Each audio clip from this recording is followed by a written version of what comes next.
menurut ayat Quran dan hadis Nabi itu nanti ada bermacam-macam.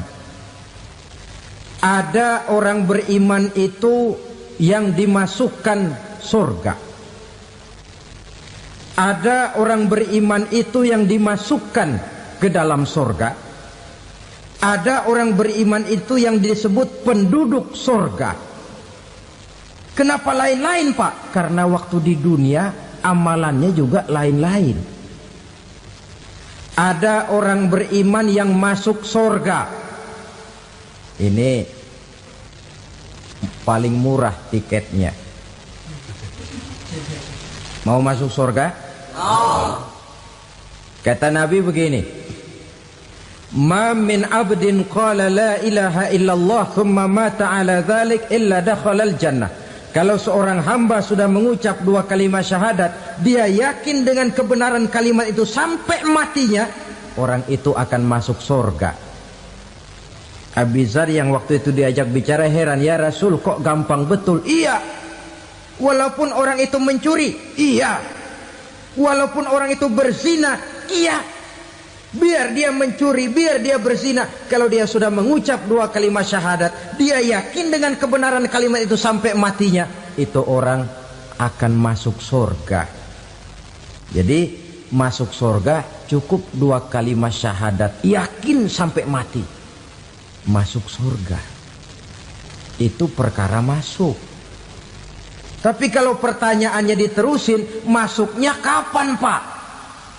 Nah, ini lain lagi urusannya. Sebab ada yang masuknya itu langsung, ada yang mampir dulu. Di sana tempat cuma dua, kalau tidak surga, neraka. Mau ke surga tapi mampir dulu, yang mampirnya jelas di neraka. Kenapa? Dalam hadis qudsi ada riwayat, nanti itu di akhirat, setelah Allah selesai mengatur penduduk surga masuk surga, yang neraka masuk neraka, Allah berkata kepada malaikat Malik, malaikat Malik, labaik ya Allah, itu bajingan-bajingan tengik, manusia-manusia durjana yang waktu di dunia tidak mau sujud, jauh dari ulama, gemar melakukan yang munkarat dan maksiat, hidup di tengah masyarakat selalu jadi bibit keonaran, kufur, sudah masuk neraka semua. Sudah ya Allah. Nah, kalau sudah, coba sekarang kamu masuk, Malik. Saya, iya, masuk neraka. Mau apa ya Allah? Kata Allah, akhriju minan nar man kana fi qalbihi misqala habbatin min khardalin min iman. Kau masuk neraka, cari di dalam neraka orang-orang yang ada imannya walaupun kecil sebesar biji zarah, angkat mereka keluar. Masuk malaikat Malik ke neraka, cari orang yang ada imannya, korek-korek. Ya repot, udah pada gosong. Yang ada imannya diangkat ke atas, yang ada imannya diangkat ke atas, lalu dimandikan di Nahrul Hayat, namanya sungai kehidupan di akhirat nanti. Cakep lagi rupanya, bersih lagi wajahnya, apel di hadapan Allah. Kata Allah, bagaimana mas? Kapok nggak sampean? Kapok ya Allah. Nah, kalau kapok, idhab fadkhulil jannah, pergi masuk surga sana. Berangkat mereka ke surga, ketemu sama teman-temannya yang udah sampai lebih dulu, yang nggak pakai mampir lagi. Terjadi dialog. Kata teman-temannya yang udah pada nyampe duluan, mas, iya, emang baru sampai? Saya baru sampai. Memang mampir di mana dulu mas? Kita sudah lama sampai di surga.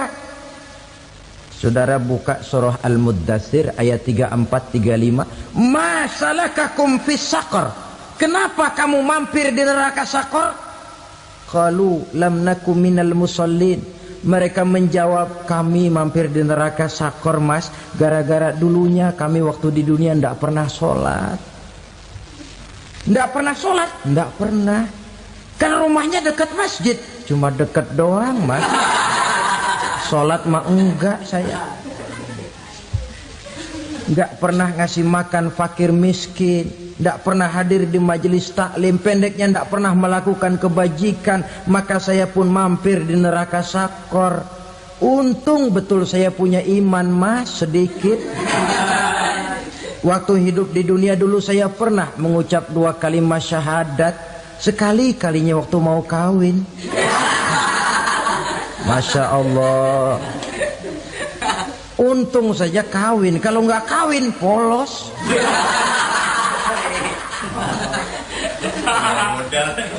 Itu juga pengulu sudah setengah mati ngajarin. Asyhadu alla, asyaduaan, asyaduaan.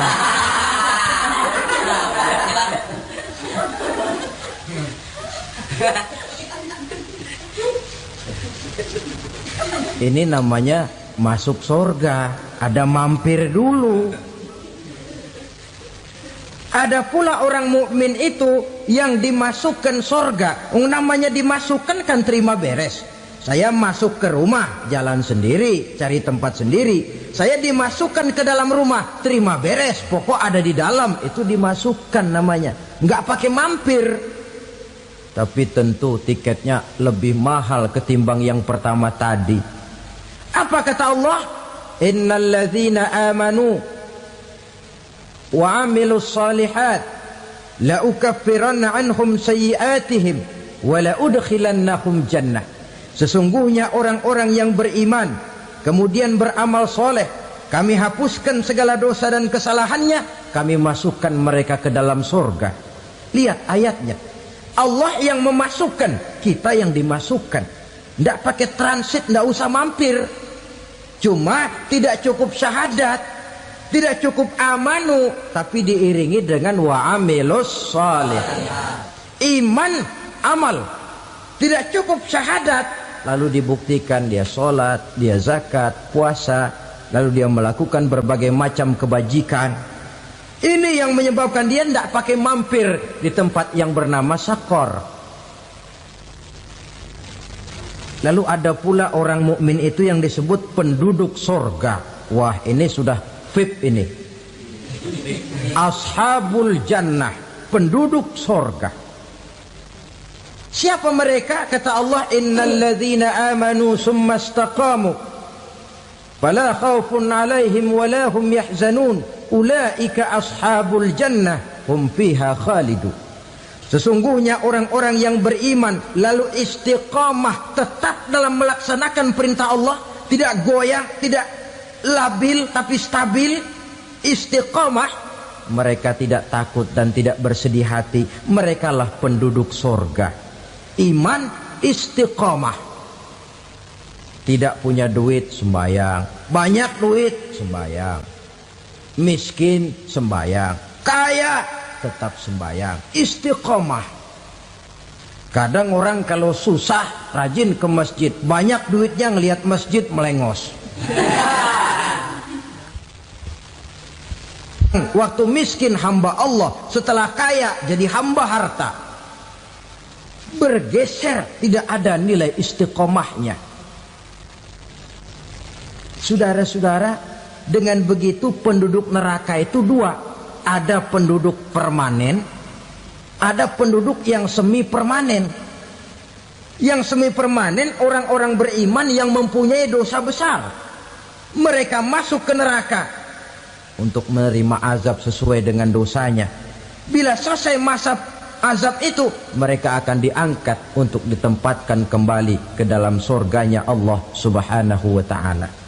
Nah, dikala itulah saudara-saudara, ada yang disebut syafaat dari Rasulullah Sallallahu Alaihi Wasallam. Tapi tentu jangan lupa, syafaat ini ibarat kain menambal dia.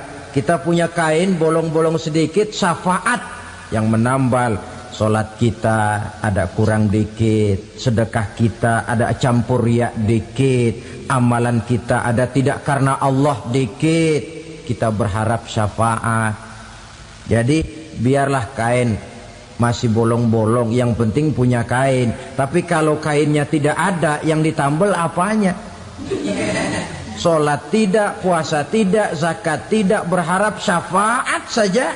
Ya, terlalu berlebihan itu. Saudara hadirin yang saya hormati, apabila selesai proses penghisaban, proses penghitungan, maka dikala itulah manusia terbagi dalam dua kelompok besar. Fariqun fil jannah wa fariqun fis sa'ir. Sekelompok orang-orang beruntung yang masuk ke dalam surga, dan sekelompok lagi masuk ke dalam neraka. Ibu-ibu, saudara-saudara kaum muslimin rahimakumullah, pada pertemuan yang lalu sudah saya jelaskan bahwa hidup selalu berakhir dengan kematian. Apabila datang kematian menimpa seseorang, datanglah kiamat baginya.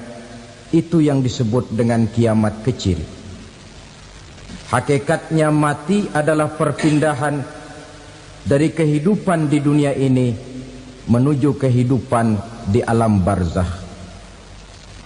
Menunggu kita di alam barzakh sampai datangnya saat kiamat. Entah 10 tahun, entah 100 tahun, entah 1000 tahun, hanya Allah saja yang maha tahu. Adapun orang-orang beriman yang melakukan amal kebajikan dalam kehidupan di dunia ini, masa penantian yang lama di alam barzakh buat mereka sebentar saja. Tetapi bagi orang-orang kafir yang ingkar, yang tidak beriman kepada Allah, yang hidup di dunia cuma menumpuk-numpuk dosa, tentu penantian di alam barzakh akan merupakan waktu yang sangat lama. Bukankah dalam kehidupan kita waktu itu memang relatif? Contoh misalnya, bagi pemuda-pemudi yang sedang duduk asyik memadu cinta, waktu 4-5 jam saja rasanya cuma 4-5 menit. Tenggelam oleh keasikan. Tapi buat orang yang berbaring di rumah sakit, meratap di balik-balik apa itu tembok derita kata lagu, di balik dinding-dinding penjara, sehari bagai seminggu, seminggu rasa sebulan, sebulan boleh jadi rasa setahun. Penantian yang sangat lama. Kapan kiamat itu akan datang? Ini rahasia Allah. Jangankan kita yang orang awam, baginda Nabi sendiri tidak diberitahu oleh Allah kapan kiamat itu akan terjadi. Tetapi sungguh pun demikian, banyak hadis-hadis yang menjelaskan ciri atau tanda-tanda datangnya kiamat. Nah, kalau sudah bicara soal tanda, tanda kiamat itu ada dua. Pertama yang disebut alamatus sughra, tanda-tanda kecil. Ini waktunya masih ada tenggang. Ada yang dinamakan alamatul kubra, tanda-tanda besar. Artinya kiamat sudah diambang pintu.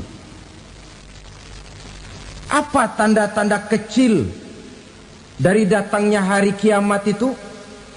Misalnya kata Nabi, apabila ilmu sudah diangkat oleh Allah, artinya apabila ulama sudah banyak wafat, minat orang belajar agama berkurang, lalu kebodohan nampak merajalela di mana-mana, zina dikerjakan secara terbuka, minuman-minuman keras jadi kebanggaan, itu termasuk di antara tanda-tanda kecil terjadinya hari kiamat. Apalagi misalnya iza waladatil ammatu rabbataha, apabila budak sudah melahirkan tuan. Apa maksudnya? Ada yang mentafsirkan apabila anak sudah bisa membudaki orang tuanya. Orang tua yang melahirkan dia, yang membesarkan dia, demi setelah si anak besar jadi orang berpangkat, bertitel, berharta, berkedudukan, jadilah orang tua itu budaknya. Sehingga sering dibilang kalau orang tua kaya, anak jadi raja. Tapi kalau anak yang kaya, orang tua sering jadi budak. Apalagi munculnya fitnah yang bergelombang, timbul perang antara dua bangsa yang besar, waktu berjalan terasa sangat pendek sekali. Itu merupakan tanda di antara tanda-tanda kiamat. Termasuk di dalamnya sulit membedakan mana laki, mana perempuan. Kan kalau tanda-tanda kayak begini sekarang sudah banyak kita lihat kan? Ulama banyak wafat, penggantinya sulit. Zina dikerjakan berterang-terangan, minuman keras jadi kebanggaan, banyak anak membudaki orang tuanya, sulit membedakan mana laki mana perempuan. Kadang-kadang dari belakang kita lihat perempuan bener, begitu kita colek nengok jenggotan.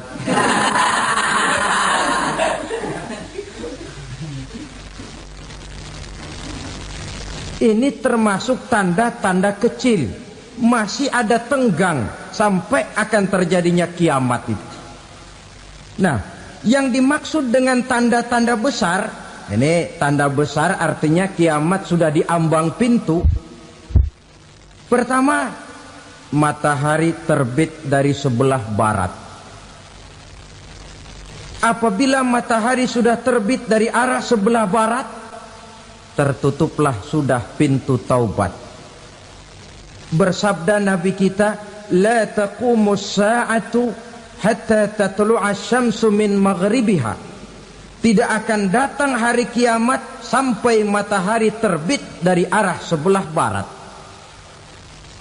Fa iza tala'at, manakala matahari telah terbit dari arah sebelah barat, wara'ahan nasu, manusia banyak menyaksikan itu, amanu ajma'un, mereka pun lalu beriman.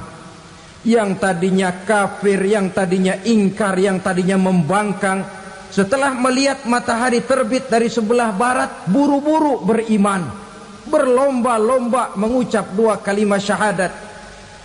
Tapi apa yang terjadi? Kata Nabi, wadzalika hina la yanfa'u nafsan imanuha lam takun amanat min qabl.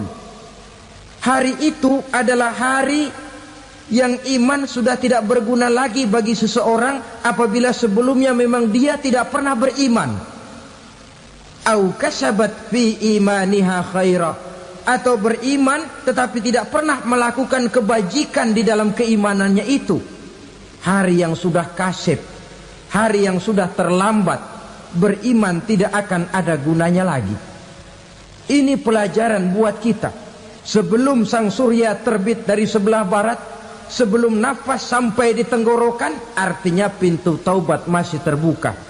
Kalau dua hal itu sudah terwujud, nafas sudah sampai di kerongkongan atau matahari sudah terbit dari arah sebelah barat, tertutuplah sudah pintu taubat. Tak ada lagi gunanya pangkat, jabatan, harta, bahkan beriman pun dalam suasana macam itu too late, kata orang Kulon. Sudah terlambat. Matahari terbit dari arah sebelah barat. Itu tanda besar, artinya kiamat sudah di ambang pintu. Lalu apalagi tanda besar? Munculnya Dajjal. Dajjal artinya pendusta-pendusta yang menyesatkan manusia. Ada dua macam Dajjal, saudara. Ada Dajjal kecil. Ini Dajjal kelas teri. Kalau ini sejak zaman Rasulullah sudah ada itu. Tiap zaman ada. Di zaman Rasulullah misalnya ada yang bernama Aswad al-Unsi dari Yaman. Ada yang namanya Musailamah Al-Kazzab dari Yamamah. Ada yang namanya Ibnu Sayyad dari Madinah.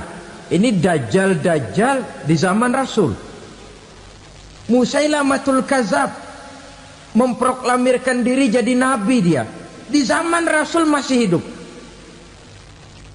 Ini dajjal zaman Nabi.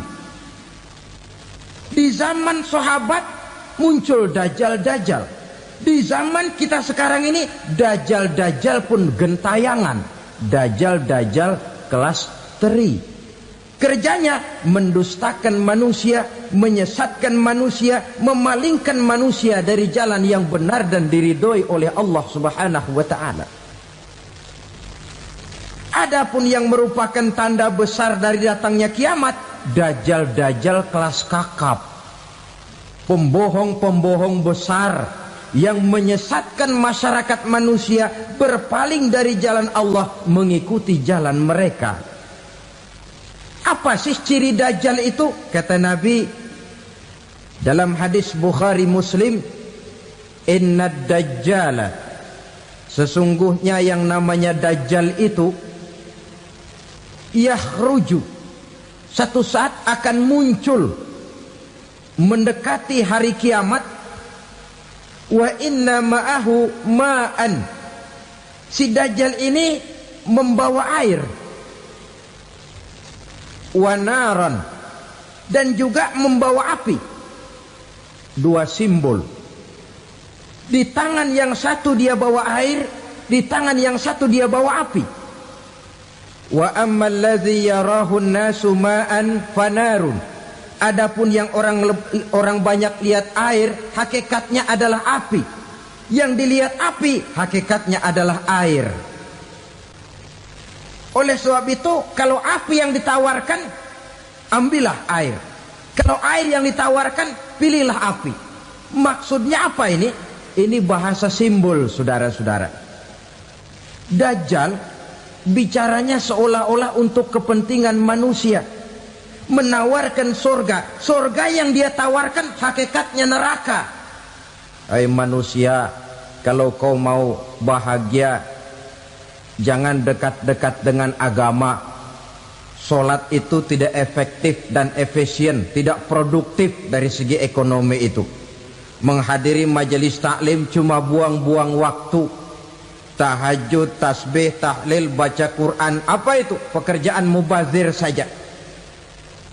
Hidup ini cuma sekali, masa yang cuma sekali, manfaatkan dengan sebaik-baiknya. Mumpung, dibawanya sifat mumpung tetapi dalam pengertian yang sangat negatif. Bicaranya seolah-olah untuk kepentingan manusia, tetapi sebenarnya menjerumuskan manusia. Menawarkan air, tapi sebenarnya api. Menawarkan api, tapi hakikatnya air. Buat apa kamu sholat? Buat apa kamu bayar zakat? Buat apa kamu puasa? Surga yang dicanangkan Dajjal, hakikatnya neraka. Neraka yang digambarkan Dajjal, pada dasarnya adalah surga. Jadi memutarbalikkan fakta itu kerjaan Dajjal. Yang hak jadi batil, yang batil dibilang hak, yang benar jadi salah, yang salah malah jadi benar. Tuntunan disuruh jadi tontonan, tontonan malah menjadi tuntunan. Itu pekerjaan Dajjal profesinya. Zamannya Nabi Adam, Dajjalnya kan iblis. Betul? Betul. Apa sih gang kerayuan iblis itu? Allah setelah menciptakan Nabi Adam kan bilang, Adam, kau dan istrimu Hawa tinggal di surga ini. Seluruh fasilitas yang ada di surga persilahkan kau nikmati. Satu yang tidak boleh, jangan coba-coba dekati pohon khuldi. Dekat saja jangan, apalagi sampai memetiknya. Datang Dajjal yang namanya iblis ini. Adam, kamu tahu nggak kenapa tidak boleh makan buah khuldi? Ya nggak tahu, pokoknya saya dilarang. Bodoh kamu Dam. Khuldun artinya kekal. Kalau kamu makan itu buah, kau akan kekal di surga buat selamanya. Allah tidak kepengen, maka dilarang kamu makan buah khuldi. Kalau kau ingin kekal di surga Adam, makan saja. Saya bicara begini ini untuk kepentingan kamu Adam. Ini kan ciri-ciri Dajjal. Bicaranya sih seolah-olah untuk kepentingan Nabi Adam, hakikat sebenarnya menjerumuskan Nabi Adam supaya ingkar dan melanggar larangan dari Allah Subhanahu wa ta'ala. Jadi setelah muncul Dajjal, timbul kekacauan-kekacauan di masyarakat. Banyak yang terpengaruh, terpedaya dan terpesona. Termasuk mereka yang memproklamirkan diri jadi nabi, mereka yang memproklamirkan diri jadi rasul di zaman sesudah Rasulullah wafat, itu adalah Dajjal. Maka saya ingatkan, kalau di zaman kita sekarang ini ada orang ngaku jadi nabi, ada orang ngaku jadi rasul, biar bahasa Arabnya kental, Quran hafal, hadis ribuan hadis hafal, biar pakai serban sampai menyengser ke tanah, bahasa Arabnya fasih, tapi dia mengaku jadi nabi, jadi rasul, kita umat Islam wajib tidak percaya. Wajib untuk tidak percaya. Itulah dajjal-dajjal zaman kita sekarang ini. Tidak mustahil mereka datang mempengaruhi orang awam supaya berpaling dari Rasulullah, mengikuti mereka. Nah, di akhir zaman nanti, mendekati hari kiamat, Dajjal ini muncul. Dajjal kelas kakap, menyesatkan masyarakat manusia untuk berpaling dari Islam, mengikuti seruan mereka.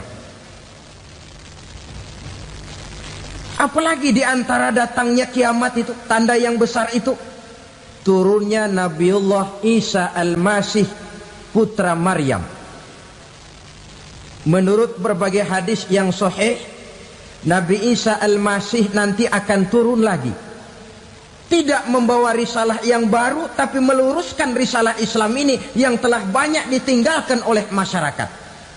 Bahkan ada hadis menjelaskan beliau akan membunuh Nabi, mematahkan kayu-kayu salib, lalu melaksanakan haji dan umrah mengikuti syariat Nabi Muhammad, bukan membawa agama baru. Menjadi semacam mujaddid, reformer, menyelamatkan manusia dari bisikan Dajjal. Bahkan ada riwayat yang menjelaskan bahwa Nabi Isa berhasil mengalahkan Dajjal, mengembalikan masyarakat manusia kembali kepada ajaran Islam yang datang dari Allah, dibawa oleh Rasulullah Sallallahu Alaihi Wasallam. Dengan kata lain, turunnya Nabi Isa bukan sebagai Nabi dan Rasul baru, tetapi mengikuti syariat Nabi kita Muhammad Sallallahu Alaihi Wasallam. Saudara hadirin, ibu-ibu hadirat yang saya hormati, kemudian apalagi di antara tanda-tanda besar akan datangnya kiamat itu? Keluarnya asap atau awan.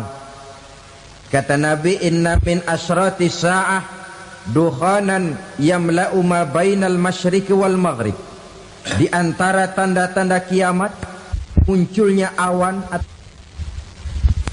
antara langit dan bumi. Ini pun diperkuat dalam surah Ad-Dukhan ayat 10. Fartaqib yawma ta'tis sama' bidukhanin mubin fayughshan nas hadza azabun alim. Bagi orang-orang yang beriman, mereka biasa-biasa saja. Tapi bagi orang kufur, datangnya asap dan awan ini merupakan azab yang kelewat pedih. Barangkali sedikit mendekati gambaran tentang azab yang pedih ini, saya ingatkan alam pikiran kita kepada peristiwa yang belum lama terjadi. Pernah dengar berita bocornya reaktor nuklir di Chernobyl, Uni Soviet? Pernah dengar? Nah, bocornya reaktor nuklir di Chernobyl yang mengakibatkan ratusan, bahkan sangat mungkin ribuan nyawa. Cuma satu reaktor. Bagaimana kalau seluruh cadangan nuklir yang dimiliki oleh para negara adik kuasa ini diledakkan? Bahkan yang konon menurut catatan cadangan nuklir yang dimiliki bersama oleh Amerika dan Rusia sekarang ini sudah sanggup memusnahkan 6 miliar manusia, 1,5 kali lebih banyak dari jumlah manusia yang nongkrong di permukaan bumi ini. Saudara-saudara hadirin yang saya hormati, lalu saat mendekati hari kiamat, apalagi tandanya setelah Nabi Isa wafat, pada saat turunnya yang kedua kali, lalu Allah meniupkan angin sejuk, semua orang-orang beriman, orang-orang baik wafat, sehingga penghuni bumi ini cuma tinggal lagi terdiri dari orang-orang kafir. Tidak ada lagi di bumi ini yang bisa mengucapkan Allah. Sehingga dalam hadis qudsi itu ada keterangan, innallaha azza wa jalla yaqulu li Israfil. Allah pernah pesan kepada malaikat Israfil, kata Allah, Israfil, idza sami'ta qailan yaqul Allah Allah fa akhirin nafakh 40 sanatan ikraman liqailiha. Hai Israfil, apabila kau dengar di permukaan bumi masih banyak orang yang mengucapkan Allah Allah, maka tunda sangkakala kiamat itu 40 tahun. Untuk apa? Ikraman liqailiha, menghormati orang yang mengucapkan Allah Allah itu. Wah, jadi karena sekarang masih banyak yang mengucapkan Allah, besar hatilah kita, masih jauh kiamat itu. Tapi jangan lupa, kiamat pribadi, kiamat kecil itu yang gak kita sangka-sangka. Ajal datang mencabut nyawa, itu kiamat pribadi, dan itu yang pasti kita hadapi, dan itu yang membuat kita tidak boleh bersikap main-main di dalam kehidupan sekarang ini. Saudara hadirin yang saya hormati, tidak ada lagi orang-orang muslim, seluruh penduduk dunia ini kafir. Lalu terciptalah struktur sosial yang berlandaskan prinsip hidup semau gue. Bakal terjadilah prinsip di mana yang kaya menyantap yang miskin, yang kuat menindas yang lemah. Hidup sudah bagaikan di rimba belantara, berlaku hukum rimba, siapa yang kuat dia yang menang, siapa yang lemah menjadi mangsa. Timbul kekacauan, maksiat merajalela, munkarat menjadi-jadi, sehingga isi bumi ini penuh dengan segala macam perbuatan dosa.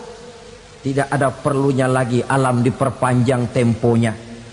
Datang saat yang sudah dijanjikan oleh Allah Azza wa Jalla, maka terjadilah yang disebut kiamat kubra, kiamat besar, kiamat hancur-hancuran.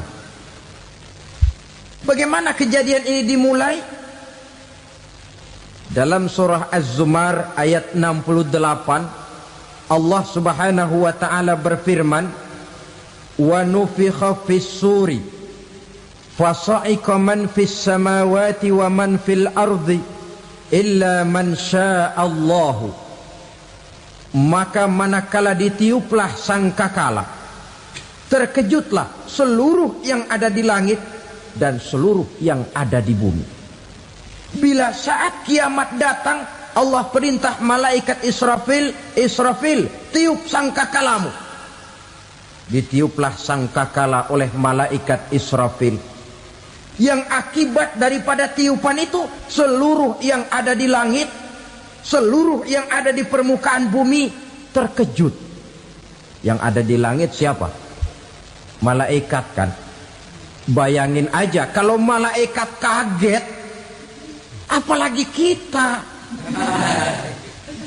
Terkejut seluruh makhluk yang ada di bumi, yang ada di langit mendengar suara sangkakala itu. Bunyinya tidak sanggup kita bayangkan dahsyatnya. Ledakan nuklir, ledakan neutron belum apa-apa ketimbang bunyi sangkakala malaikat Israfil ini. Nah, lalu mendengar bunyi sangkakala ini, gemparlah makhluk, kacaulah alam. Bumi gempa, planet-planet bertabrakan, gunung meletus, air laut tumpah ke darat, angin topan bertiup, halilintar menyambar. Lalu semua yang bernama hidup mati total. Mati bareng tanpa persiapan. La haula wala quwata illa billah. Saya kadang-kadang dalam tafakur bermohon, ya Allah, mudah-mudahan saya enggak nemuin kiamat beneran. Ngeri. Tidak bisa kita bayangkan macam apa suasana seperti itu. Allah saja banyak memberikan gambaran, misalnya Al-Qari'ah, wa mal qari'ah, wa ma adraka mal qari'ah. Kejadian yang menggemparkan. Tahukah kamu apa kejadian yang menggemparkan itu? Yauma yakunun nasu kal farasil mabsus wa takunul jibalu kal ihnil manfus. Pada saat itu manusia berterbangan bagai kupu-kupu. Gunung berterbangan seperti kapas ditiup angin. Gunung saja macam kapas, konon lagi manusia. Kematian total, mulai semut sampai gajah mati, jin mati, iblis mati, malaikat mati. Oh, malaikat saja mati. Saudara hadirin yang saya hormati, kematian total yang tanpa persiapan. Orang bilang, Pak, kalau mati bareng begitu yang repot malaikat maut dong ya. Cabut sana, cabut sini. Itu kalau menurut logika kita, mestinya begitu menurut logika. Tapi logika juga yang nggak perlu serepot itu. Sebab untuk mematikan listrik di wilayah DKI, di wilayah Jakarta, nggak perlu tiap rumah didatengin, matiin, ya lama. Cukup dari kantor pusatnya saja PLN tekan satu tombol, gelaplah seluruh Jakarta. Saudara hadirin yang saya hormati, kematian total. Lalu setelah kematian total, planet-planet juga mati, dalam arti tidak bergerak dan beredar. Angin mati, dalam arti tidak bertiup. Air mati, dalam arti tidak ada riak gelombang. Pokoknya semua mati. Kullu nafsin za'iqatul maut, semua yang bernafas mati. Dalam ayat lain, kullu man 'alaiha fan, semua yang ada di permukaan bumi fana. Yang kekal cuma Allah Subhanahu wa ta'ala. Yang paling belakang mati malaikat maut dan malaikat Israfil. Tapi mati juga sesuai dengan janji Allah. 10 lamanya. Tidak dijelaskan oleh Abi Hurairah 40 jam, apa 40 hari, apa 40 tahun. Hadis-hadis cuma menyebutkan 40 saja. Sunyi alam, yang tinggal cuma Allah saja lagi. Ketika itu Allah berseru-seru, katanya, limanil mulkul yauma, siapa para penguasa hari ini? Mana itu raja-raja dan penguasa yang dulu mengaku jadi Tuhan? Fir'aun, mana Fir'aun sekarang? Yang dulu jadi raja, merasa berhasil, sombong, lalu tidak mau turun-turun dari kekuasaannya, sampai kepada puncak kekurang ajarannya mengangkat diri jadi Tuhan. Mana itu Fir'aun? Namrus, mana sekarang Namrus? La ilaha illa ana, ternyata tidak ada Tuhan lain selain daripada aku, kata Allah. Proses kemudian, saudara-saudara, turunlah hujan dari langit. 40 lamanya hujan itu. Tidak jelas juga 40 jam apa 40 hari. Setelah air turun membasahi, datanglah tiupan sangkakala yang kedua. Semua yang bernama mati bangkit dari kuburnya masing-masing. Ini yang disebut Yaumul Ba'thi, hari kebangkitan. Allahu Akbar. Pada saat kita bangkit dari kubur kita masing-masing, kumpul di padang mahsyar namanya. Bayangin aja, saya sendiri nggak sanggup bayangin. Manusia sejak zaman Adam sampai zaman kiamat kumpul bareng di tempat sama. Berapa banyaknya itu?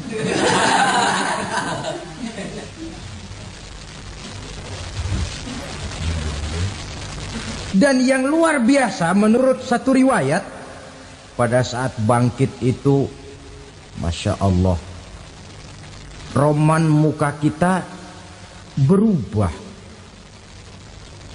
disesuaikan dengan amalan kita waktu di dunia ini. Barang siapa yang waktu di dunia amalannya itu amalan tikus, di akhirat nanti dia bangkit dari kubur, mukanya seperti muka tikus. Gagah betul badannya, tapi mukanya seperti tikus. Kenapa? Amalannya waktu di dunia seperti amalan tikus. Apa amalan tikus itu? Suka ngegeragoti barang yang sudah disimpan rapi-rapi. Orang sudah simpan uang rapi-rapi, simpan perhiasan rapi-rapi, digeragoti oleh tikus. Maling-maling, pencoleng-pencoleng, koruptor-koruptor. Itu nanti di akhirat nanti kita lihat mukanya seperti muka tikus. Oh ini waktu di dunia suka nyolong, mukanya seperti muka tikus. Barang siapa yang waktu di dunia ini amalannya itu amalan macan, dia akan bangkit nanti mukanya seperti muka macan. Apa amalan macan? Macan itu amalannya menang-menangan. Orang yang mau menang saja nggak mau mengalah. Coba lihat di hutan, kenal hutan nggak? Di hutan, raja hutan di mana-mana pasti macan. Betul kan? Betul. Padahal hutan belum pernah bikin pemilihan umum.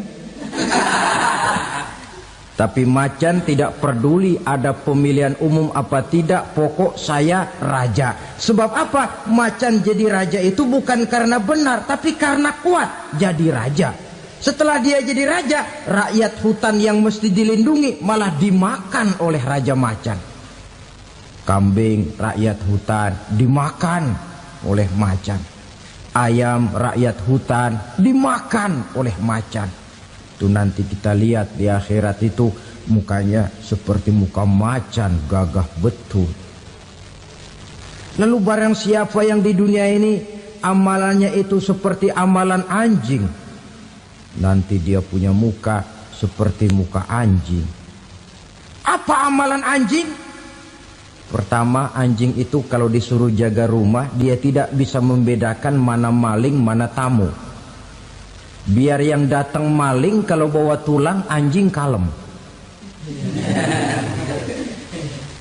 Yang kedua, anjing itu akan setia kepada siapa saja yang memberinya roti. Siapa yang memberinya roti, itulah majikannya. Apa kata majikannya pasti dia laksanakan. Soal benar atau salah dia tidak peduli. Setelah anjing dapat roti, dia tidak punya pilihan lain kecuali bilang, abdi mah kumaha juragan wae ayeuna mah.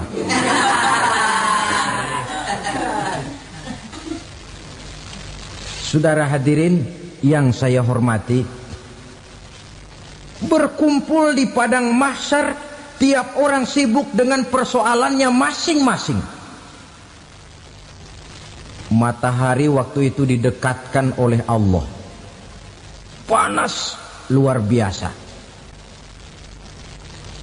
Ada yang saking panasnya itu mencucurkan peluh keringat sampai sebatas mata kakinya.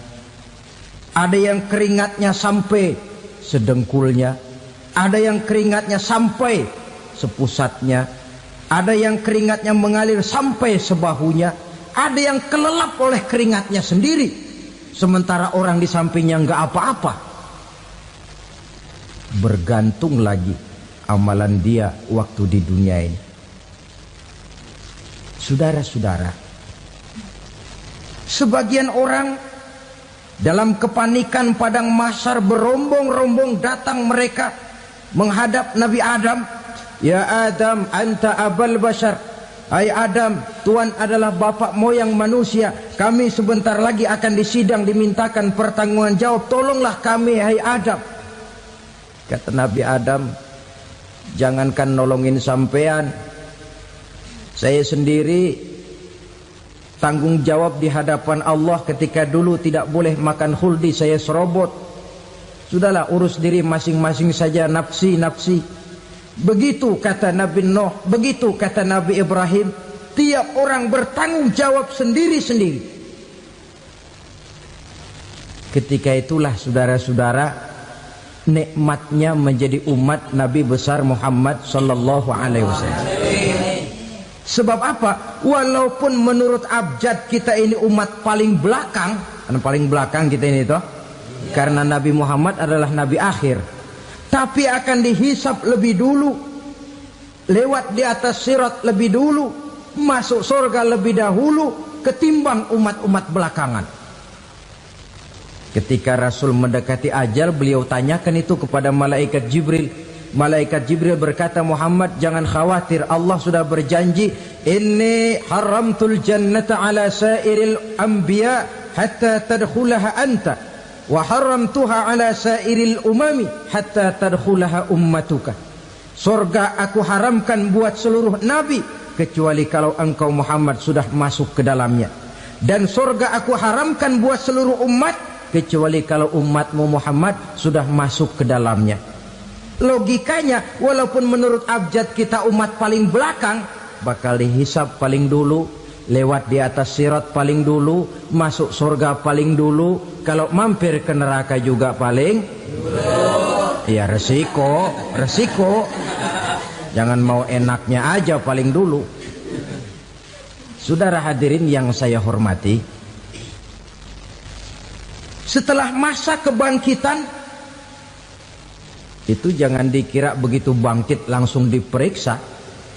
Masih menunggu menanti ribuan tahun perhitungan padang mahsyar untuk sampai kepada proses yang disebut yaumul hisab, hari perhitungan. Seorang demi seorang bakal dipanggil. Bayangkan saja, kita se-RT saja di absen, kadang-kadang perlu waktu lama.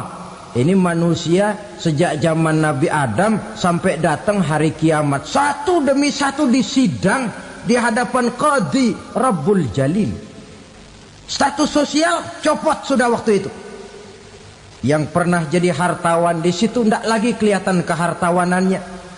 Yang pernah jadi jenderal tidak lagi dipanggil jenderalnya. Yang ustadz tidak lagi dipanggil al-mukarramnya.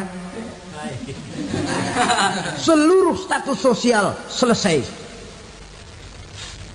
Dipanggillah kita seorang demi seorang menghadap Qadhi Rabbul Jalil.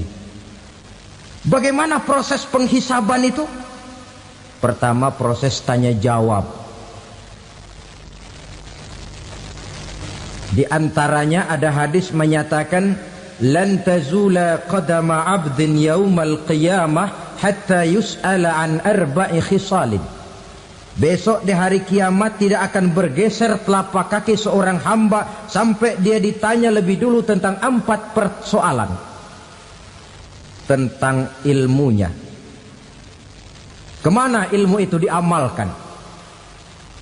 Tentang umurnya, di mana umur itu dihabiskan. Tentang masa mudanya, kemana masa muda itu dipakai. tentang hartanya, dari mana harta itu didapat dan kemana harta itu dibelanjakan. Ini termasuk proses tanya jawab. Jadi kalau istilah pengadilan dunia, nama Fulan bin Fulan. Kamu waktu di dunia diberikan umur panjang untuk apa? Pernah mengalami masa muda, kemana kau habiskan masa remajamu? Kau diamanahkan ilmu, dengan apa ilmumu kau amalkan? Kau diberikan harta, dari mana harta kau dapat, kemana kau belanjakan? Tak seorang pun yang bisa mungkir. Sebab apa? Dikala itu yang menjadi saksi bukan orang. Yang menjadi saksi adalah seluruh anggota badan kita. Tangan bicara, kaki jadi saksi terhadap seluruh amalan yang pernah kita kerjakan pada saat kehidupan di alam dunia ini. Selesai proses tanya jawab, lalu diperlihatkan buku catatan kita waktu hidup di dunia ini. Jangan lupa Allah itu menyiapkan 2 superkomputer kepada kita. Sebelah ditempelin sebelah kanan, yang sebelah tempelin di sebelah kiri. Komputer itu namanya Raqib dan Atid. 2 malaikat yang apabila baik kita lakukan, refleks saja akan menulis kebajikan kita. Jahat kita kerjakan, akan tertulis. Catatan itu nanti diperlihatkan kepada kita. Waduh, alangkah malunya pada saat diperlihatkan catatan kita, buku rapot kita merah melulu. Barangkali diperiksa sambil diomelin, brengsek lo. Buku merah melulu begini, bagaimana waktu hidup di dunia? Tidak cukup diperlihatkan buku catatan kehidupan, rekaman kehidupan. Rekaman kehidupan kita secara utuh sejak terlahir sampai ajal datang merenggut nyawa. Barangkali mirip dengan video sekarang ini, di mana terekam dengan baik seluruh kegiatan kita, sejak yang sekecil-kecilnya sampai kepada yang sebesar-besarnya. Untuk kemudian kita pun menerima balasan. In khairan fa khairun wa in syarran fa syarrun. Kalau baik ya baik balasannya, kalau jahat ya jahat juga balasannya. Catatan-catatan kita diberikan. Kalau banyak kebajikannya diberikan di tangan kanan dengan cara yang halus. Kalau banyak kejahatannya diberikan dari sebelah kiri atau dilempar dari belakang. Itulah sebabnya sejak di dunia ini kita sudah mohon kepada Allah. Ketika berwudu membasuh tangan kanan, apa kita bilang? Allahumma a'tini kitabi biyamini wa hasibni hisaban yasira. Ya Allah, berikan saya kitab di tangan kanan, dan kalau saya memang perlu dihisap, hisaplah saya yang seringan-ringannya. Tangan kiri berlindung kita kepada Allah. Jangan sampai diberikan kitab di tangan kiri atau dari arah sebelah belakang. Wa a'udzubika an tu'tiya kitabi bishimali aw min wara'i zuhri, dari arah sebelah belakang. Na'udzubillah min dzalik. Setelah selesai lewat proses penghisaban, lewat mizan, timbangan, maka yang sudah selesai dihisab itu bergeraklah menuju sirat, jembatan yang terbentang menuju surga melalui neraka. Saudara-saudara, panjangnya perjalanan sirat itu memakan waktu ratusan tahun. Tetapi orang yang lewat di atas sirat pun macam-macam, bergantung amalannya ketika di dunia ini. Ada yang lewat di atas sirat itu kal barkil khatib, seperti kilat yang menyambar, lep, sudah sampai dia di surga. Cepat bukan main. Ada yang lewat di atas sirat itu seperti orang lari-lari. Ada yang lewat di atas sirat itu seperti orang jalan biasa.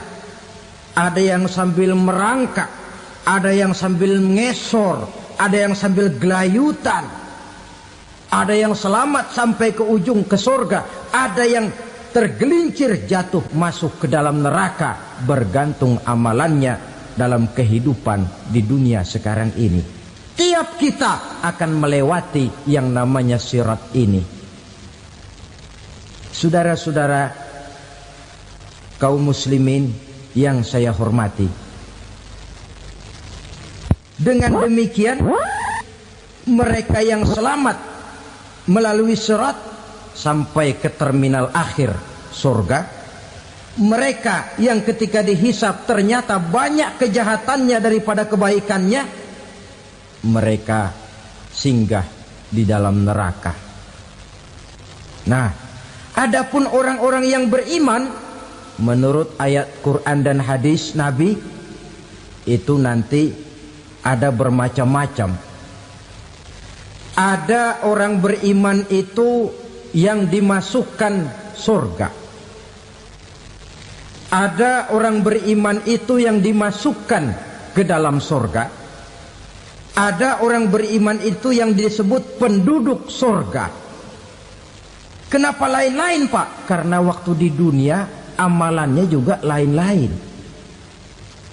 Ada orang beriman yang masuk surga. Ini paling murah tiketnya. Mau masuk surga? Kata Nabi begini, ma min abdin qala la ilaha illallah thumma mata ala dhalik illa dakhalal jannah. Kalau seorang hamba sudah mengucap dua kalimat syahadat, dia yakin dengan kebenaran kalimat itu sampai matinya, orang itu akan masuk surga. Abi Dzar yang waktu itu diajak bicara heran, ya Rasul kok gampang betul? Iya. Walaupun orang itu mencuri, iya. Walaupun orang itu berzina, iya. Biar dia mencuri, biar dia berzina, kalau dia sudah mengucap dua kalimat syahadat, dia yakin dengan kebenaran kalimat itu sampai matinya, itu orang akan masuk surga. Jadi masuk surga cukup dua kalimat syahadat, yakin sampai mati, masuk surga. Itu perkara masuk. Tapi kalau pertanyaannya diterusin, masuknya kapan, Pak? Nah, ini lain lagi urusannya. Sebab ada yang masuknya itu langsung, ada yang mampir dulu. Di sana tempat cuma dua, kalau tidak surga, neraka. Mau ke surga tapi mampir dulu, yang mampirnya jelas di neraka.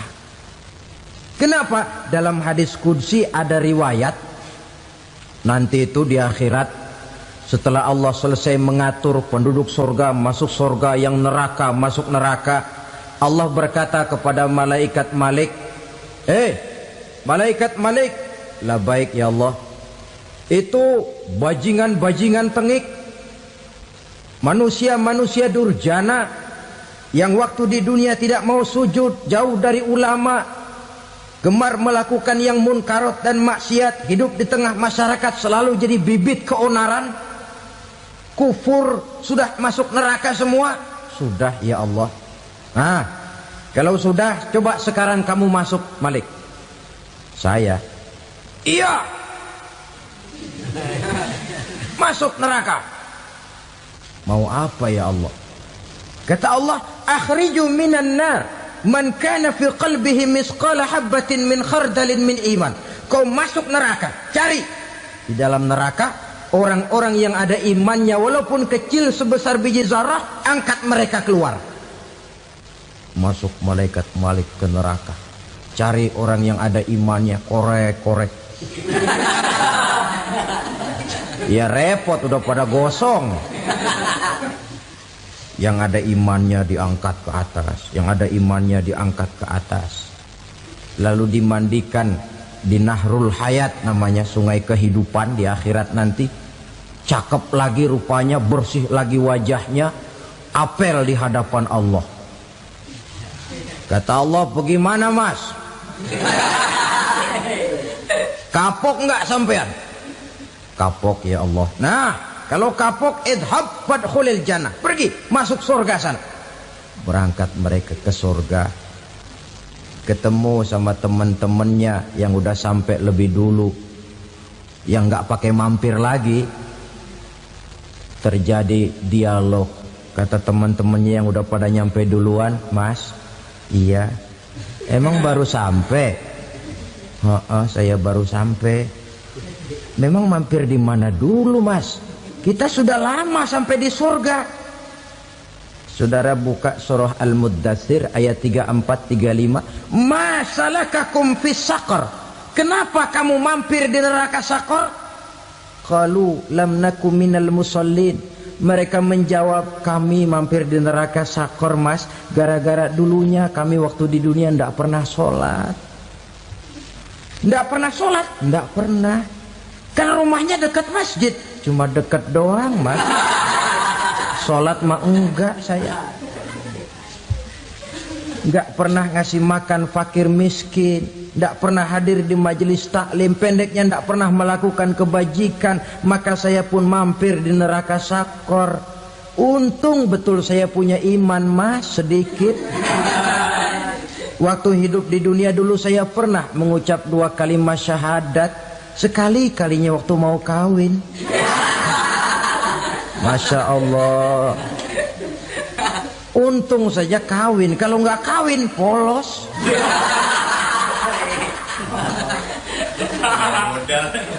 Itu juga pengulu sudah setengah mati ngajarin. Asyhadu alla, asyaduaan, asyaduaan.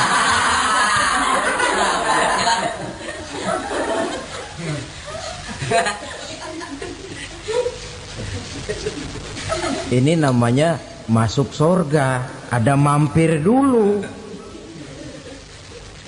Ada pula orang mukmin itu yang dimasukkan surga. Namanya dimasukkan kan terima beres. Saya masuk ke rumah, jalan sendiri, cari tempat sendiri. Saya dimasukkan ke dalam rumah, terima beres, pokok ada di dalam, itu dimasukkan namanya. Nggak pakai mampir. Tapi tentu tiketnya lebih mahal ketimbang yang pertama tadi. Apa kata Allah? Innal ladzina amanu wa 'amilus shalihat la ukaffiranna 'anhum sayyi'atihim wa la udkhilannahum jannah. Sesungguhnya orang-orang yang beriman kemudian beramal soleh, kami hapuskan segala dosa dan kesalahannya, kami masukkan mereka ke dalam surga. Lihat ayatnya. Allah yang memasukkan, kita yang dimasukkan. Tidak pakai transit, tidak usah mampir. Cuma tidak cukup syahadat, tidak cukup amanu, tapi diiringi dengan wa'amilus salih. Iman, amal. Tidak cukup syahadat, lalu dibuktikan dia sholat, dia zakat, puasa, lalu dia melakukan berbagai macam kebajikan. Ini yang menyebabkan dia tidak pakai mampir di tempat yang bernama Saqar. Lalu ada pula orang mukmin itu yang disebut penduduk surga. Wah, ini sudah VIP ini. Ashabul jannah, penduduk surga. Siapa mereka? Kata Allah, innal ladzina amanu summa istaqamu fala khaufun 'alaihim wala hum yahzanun ulaika ashabul jannah hum fiha khalidun. Sesungguhnya orang-orang yang beriman lalu istiqamah, tetap dalam melaksanakan perintah Allah, tidak goyang, tidak labil tapi stabil, istiqamah, mereka tidak takut dan tidak bersedih hati. Merekalah penduduk surga. Iman, istiqamah. Tidak punya duit, sembayang. Banyak duit, sembayang. Miskin, sembayang. Kaya, tetap sembayang. Istiqamah. Kadang orang kalau susah rajin ke masjid, banyak duitnya ngelihat masjid melengos. Waktu miskin hamba Allah, setelah kaya jadi hamba harta. Bergeser, tidak ada nilai istiqomahnya. Saudara-saudara, dengan begitu penduduk neraka itu dua. Ada penduduk permanen, ada penduduk yang semi permanen. Yang semi permanen orang-orang beriman yang mempunyai dosa besar. Mereka masuk ke neraka untuk menerima azab sesuai dengan dosanya. Bila selesai masa azab itu, mereka akan diangkat untuk ditempatkan kembali ke dalam surganya Allah Subhanahu wa ta'ala. Nah, dikala itulah saudara-saudara, ada yang disebut syafaat dari Rasulullah Sallallahu Alaihi Wasallam. Tapi tentu jangan lupa, syafaat ini ibarat kain menambal dia. Kita punya kain bolong-bolong sedikit, syafaat yang menambal. Solat kita ada kurang dikit, sedekah kita ada campur riak dikit, amalan kita ada tidak karena Allah dikit, kita berharap syafaat. Jadi biarlah kain masih bolong-bolong, yang penting punya kain. Tapi kalau kainnya tidak ada, yang ditambal apanya? Solat tidak, puasa tidak, zakat tidak, berharap syafaat saja. Ya, terlalu berlebihan itu. Saudara hadirin yang saya hormati, apabila selesai proses penghisaban, proses penghitungan, maka dikala itulah manusia terbagi dalam dua kelompok besar. Fariqun fil jannah wa fariqun fis sa'ir. Sekelompok orang-orang beruntung yang masuk ke dalam surga, dan sekelompok lagi masuk ke dalam neraka. Menurut ayat Quran dan hadis Nabi, itu nanti ada bermacam-macam. Ada orang beriman itu yang dimasukkan surga. Ada orang beriman itu yang dimasukkan ke dalam surga. Ada orang beriman itu yang disebut penduduk surga. Kenapa lain-lain, Pak? Karena waktu di dunia amalannya juga lain-lain. Ada orang beriman yang masuk surga. Ini paling murah tiketnya. Mau masuk surga? Kata Nabi begini, ma min abdin qala la ilaha illallah thumma mata ala dhalik illa dakhalal jannah.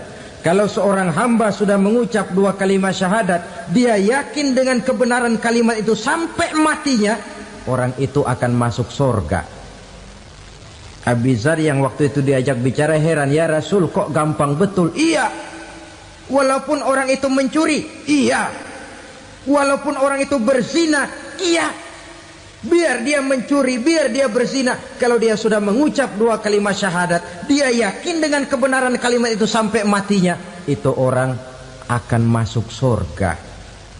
Jadi masuk surga cukup dua kalimat syahadat, yakin sampai mati, masuk surga.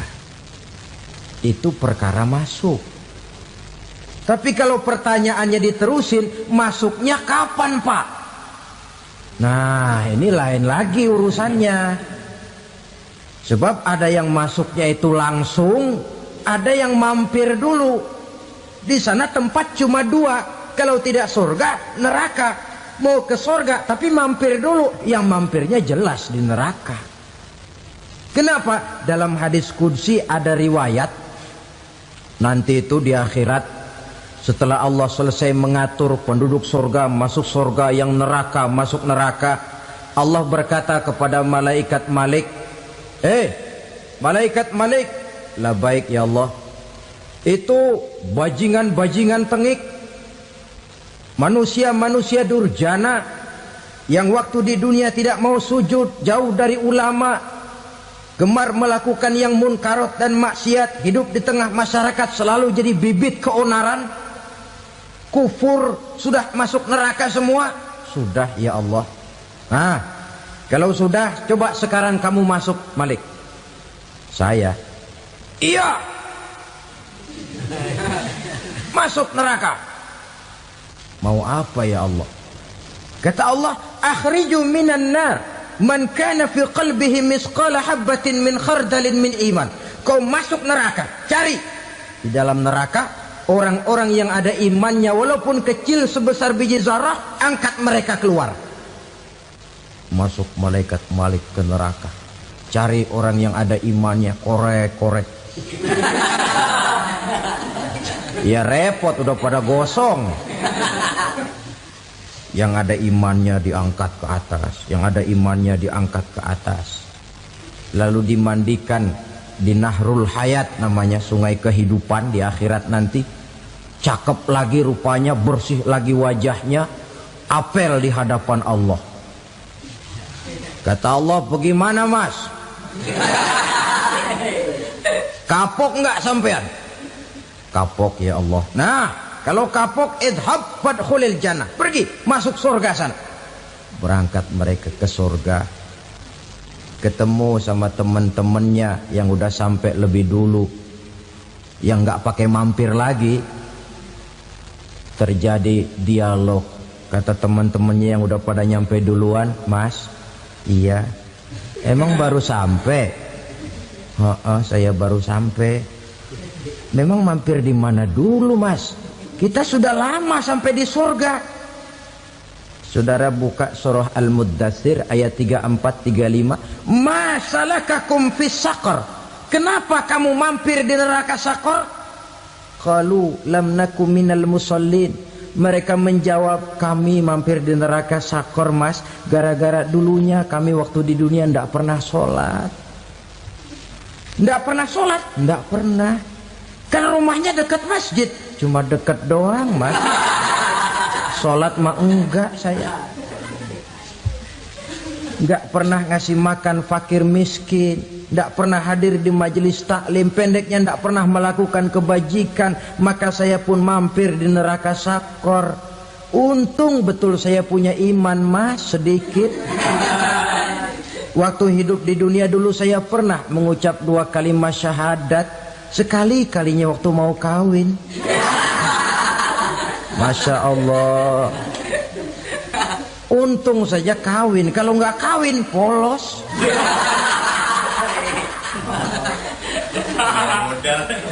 Itu juga pengulu sudah setengah mati ngajarin. Asyhadu alla, asyaduaan, asyaduaan.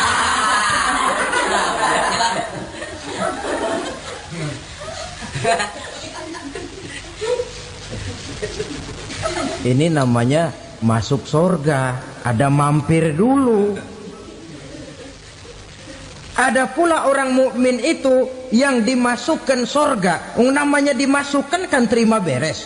Saya masuk ke rumah, jalan sendiri, cari tempat sendiri. Saya dimasukkan ke dalam rumah, terima beres, pokok ada di dalam, itu dimasukkan namanya. Nggak pakai mampir.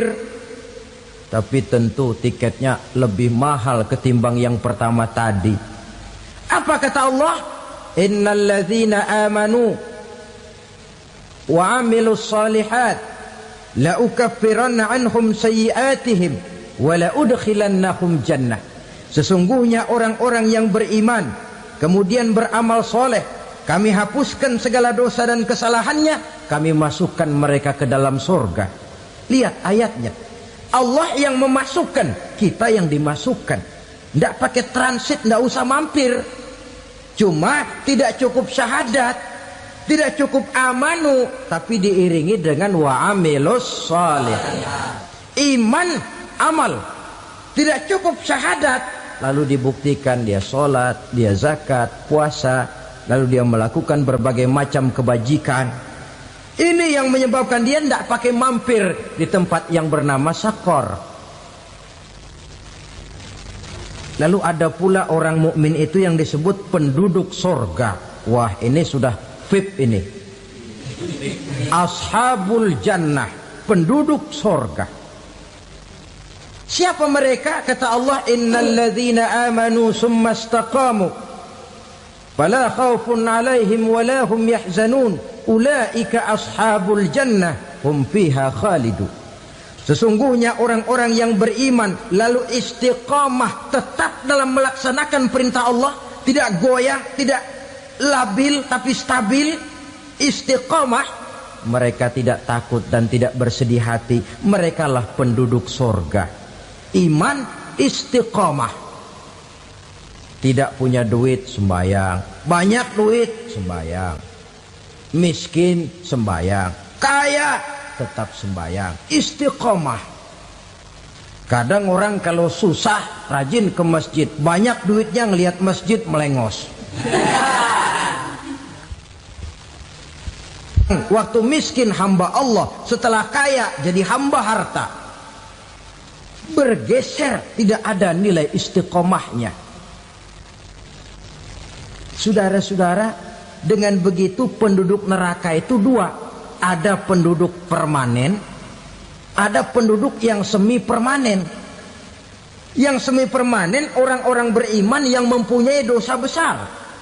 Mereka masuk ke neraka untuk menerima azab sesuai dengan dosanya. Bila selesai masa azab itu, mereka akan diangkat untuk ditempatkan kembali ke dalam surganya Allah Subhanahu wa ta'ala. Nah, dikala itulah saudara-saudara, ada yang disebut syafaat dari Rasulullah Sallallahu Alaihi Wasallam.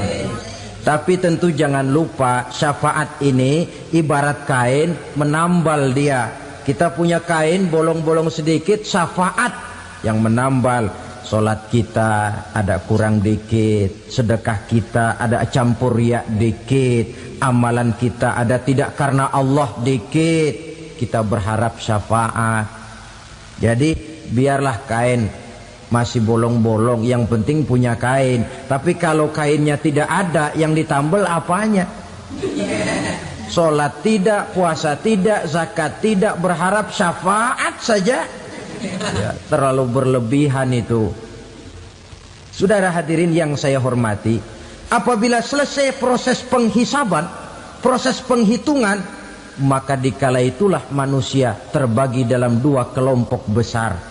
Fariqun fil jannah wa fariqun fis sa'ir. Sekelompok orang-orang beruntung yang masuk ke dalam surga, dan sekelompok lagi masuk ke dalam neraka. Ibu-ibu, saudara-saudara kaum muslimin rahimakumullah. Pada pertemuan yang lalu sudah saya jelaskan bahwa hidup selalu berakhir dengan kematian. Apabila datang kematian menimpa seseorang, datanglah kiamat baginya. Itu yang disebut dengan kiamat kecil. Hakikatnya mati adalah perpindahan dari kehidupan di dunia ini menuju kehidupan di alam barzakh. Menunggu kita di alam barzakh sampai datangnya saat kiamat. Entah 10 tahun, entah 100 tahun, entah 1000 tahun, hanya Allah saja yang maha tahu. Adapun orang-orang beriman yang melakukan amal kebajikan dalam kehidupan di dunia ini, masa penantian yang lama di alam barzakh buat mereka sebentar saja. Tetapi bagi orang-orang kafir yang ingkar, yang tidak beriman kepada Allah, yang hidup di dunia cuma menumpuk-numpuk dosa, tentu penantian di alam barzakh akan merupakan waktu yang sangat lama. Bukankah dalam kehidupan kita waktu itu memang relatif? Contoh misalnya, bagi pemuda-pemudi yang sedang duduk asyik memadu cinta, waktu 4-5 jam saja rasanya cuma 4-5 menit. Tenggelam oleh keasikan. Tapi buat orang yang berbaring di rumah sakit, meratap di balik-balik apa itu tembok derita kata lagu, di balik dinding-dinding penjara, sehari bagai seminggu, seminggu rasa sebulan, sebulan boleh jadi rasa setahun. Penantian yang sangat lama. Kapan kiamat itu akan datang? Ini rahasia Allah. Jangankan kita yang orang awam, baginda Nabi sendiri tidak diberitahu oleh Allah kapan kiamat itu akan terjadi. Tetapi sungguh pun demikian, banyak hadis-hadis yang menjelaskan ciri atau tanda-tanda datangnya kiamat.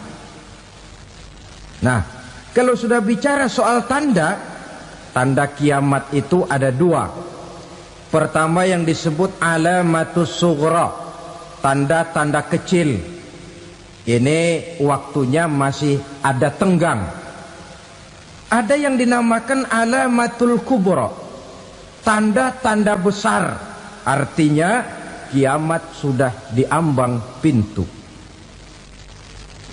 Apa tanda-tanda kecil dari datangnya hari kiamat itu? Misalnya kata Nabi, apabila ilmu sudah diangkat oleh Allah.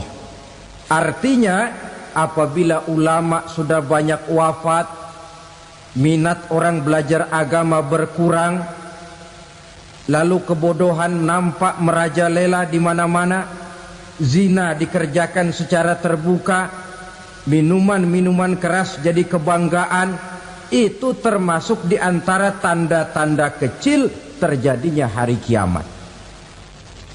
Apalagi misalnya iza waladatil ammatu rabbataha, apabila budak sudah melahirkan tuan.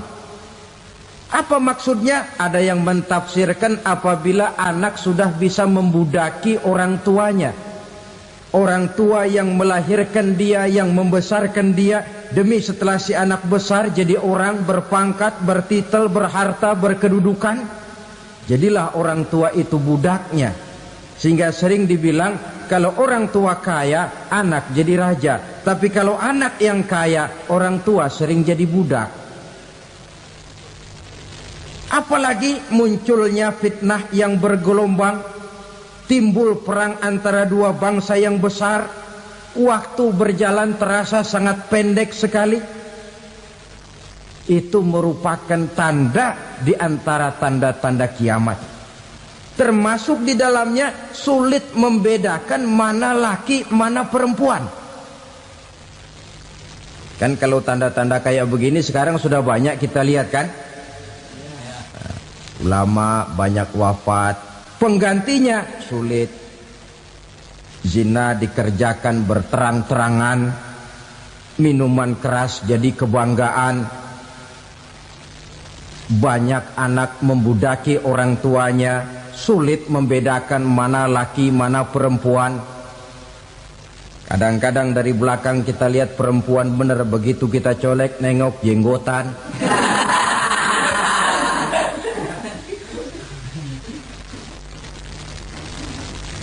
Ini termasuk tanda-tanda kecil, masih ada tenggang sampai akan terjadinya kiamat itu.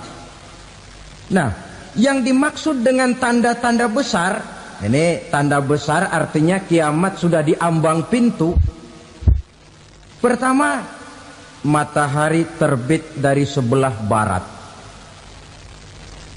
Apabila matahari sudah terbit dari arah sebelah barat, tertutuplah sudah pintu taubat. Bersabda Nabi kita, la taqumus sa'atu hatta tatlu'a syamsu min maghribiha. Tidak akan datang hari kiamat sampai matahari terbit dari arah sebelah barat. Wa iza tala'at, manakala matahari telah terbit dari arah sebelah barat, wara'ahan nasu, manusia banyak menyaksikan itu, amanu ajma'un, mereka pun lalu beriman. Yang tadinya kafir, yang tadinya ingkar, yang tadinya membangkang, setelah melihat matahari terbit dari sebelah barat, buru-buru beriman, berlomba-lomba mengucap dua kalimat syahadat. Tapi apa yang terjadi? Kata Nabi, wadzalika hina la yanfa'u nafsan imanuha lam takun amanat min qabl. Hari itu adalah hari yang iman sudah tidak berguna lagi bagi seseorang apabila sebelumnya memang dia tidak pernah beriman.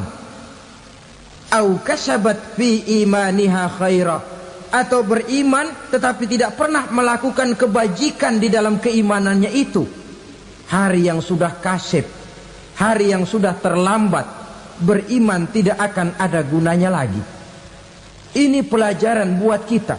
Sebelum sang surya terbit dari sebelah barat, sebelum nafas sampai di tenggorokan, artinya pintu taubat masih terbuka. Kalau dua hal itu sudah terwujud, nafas sudah sampai di kerongkongan atau matahari sudah terbit dari arah sebelah barat, tertutuplah sudah pintu taubat. Tak ada lagi gunanya pangkat, jabatan, harta, bahkan beriman pun dalam suasana macam itu. Too late, kata orang Kulon. Sudah terlambat. Matahari terbit dari arah sebelah barat. Itu tanda besar, artinya kiamat sudah diambang pintu. Lalu apalagi tanda besar? Munculnya Dajjal. Dajjal artinya pendusta-pendusta yang menyesatkan manusia. Ada dua macam Dajjal, saudara. Ada Dajjal kecil. Ini Dajjal kelas teri. Kalau ini sejak zaman Rasulullah sudah ada itu. Tiap zaman ada. Di zaman Rasulullah misalnya ada yang bernama Aswad al-Unsi dari Yaman. Ada yang namanya Musailamah al-Kazzab dari Yamamah. Ada yang namanya Ibnu Sayyad dari Madinah. Ini Dajjal-Dajjal di zaman Rasul. Musailamatul Kazzab memproklamirkan diri jadi nabi dia. Di zaman Rasul masih hidup. Ini Dajjal zaman Nabi. Di zaman sahabat muncul Dajjal-Dajjal. Di zaman kita sekarang ini Dajjal-Dajjal pun gentayangan. Dajjal-Dajjal kelas teri. Kerjanya mendustakan manusia, menyesatkan manusia, memalingkan manusia dari jalan yang benar dan diridhoi oleh Allah Subhanahu wa taala. Adapun yang merupakan tanda besar dari datangnya kiamat, Dajjal-Dajjal